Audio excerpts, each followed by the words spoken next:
Hey everyone, tonight I'm going to be talking through the recent making of a cheap but tedious Rapunzel wig that all of the supplies, except for the wig parts, you can get at Walmart for relatively cheap.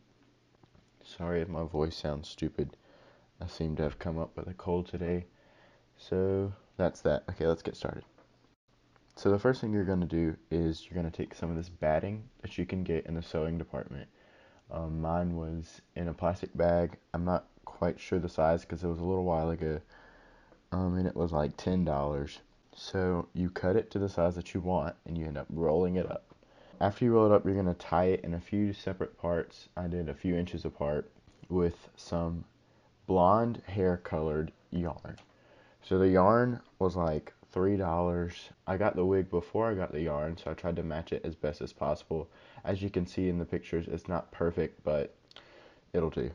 So you tie the batting rolls together, and then you take three of them and tie them at the top, and then you'll braid down, and once you get to the bottom, you'll tie it off with another piece of yarn. After you got your giant braid, you'll notice that the batting is white and Rapunzel's hair is not. So what I did was I got some spray paint. I tried to match it as best I could to the original wigs. As you can tell, it's not perfect. The paint was like $4. It was just regular spray paint. I went outside and I spray painted the batting lightly. It was a little tacky for a little while, but it ended up drying really dry. So don't worry about that if that happens to you. So after you've got your braid colored, you're going to set it aside to dry. And while it's drying, you can start cutting your yarn. So like I said, the yarn was a blonde color. I should have gotten a little bit darker, but it is what it is. I wrapped it around a DVD case a few times and cut it at the top. So you have a bunch of pieces the same length and you can cut a bunch at once instead of having to cut them each individually. So after you get that, you're just going to do a regular knot in the middle and brush it out with like a cat brush. You're basically making yarn wefts. People do this to make wigs for dolls and such.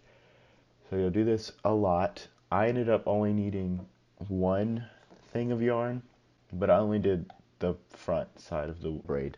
So if you want to do both sides, you may need more. So after you've got all of your wefts made, what you're going to do is you're going to hot glue them onto the braided sections of the batting. I generally started from the center where I put the hot glue. They're folded in half, so you're going to basically hot glue the knot, and if they're long enough, you can tuck them under the braid and it's really secure. So you're going to do that all the way down. I found that just to kind of secure the wefts, I sprayed it with some hairspray and just moved over it with my hand. Just kept it from getting all discombobulated. So after I did that all the way down, what I did was I took one of the two wigs that I've got. They're on Amazon for like $20 each. I'll try to find them and put them in the description box. But I took one of them and tied it to the bottom of the braid and then hot glued it where it needed to be just to secure it. After that, I tied it again with a piece of yarn on the outside, but we'll cover it with a flower, so don't worry if it shows. Speaking of gluing flowers, that's one of the good things about this is that once you're done, you can cover up all of your mistakes with flowers. So the flowers that I use, I had already bought a while ago to use for another event, so I didn't have to buy them, but I just kind of took them off the stems, trimmed them up, and hot glued them to the actual braid itself. So they're not exactly movie accurate, but I just used what I had and it worked fine. Once you've got your flowers on, what I did was I had this little buckle thing that I had from an old book bag that I don't use anymore. So I hot glued, I don't know if this is the correct term, but the male end to the top of the braid, and I covered it with some flowers to kind of hide it in case it was visible. For the female end, I guess you could say, I took some ribbon and hot glued it through the loop like it would be on an actual book bag, and then glued that to the inside of the very back of the wig. This should be hidden, so you don't really have to worry about painting it or do anything like that.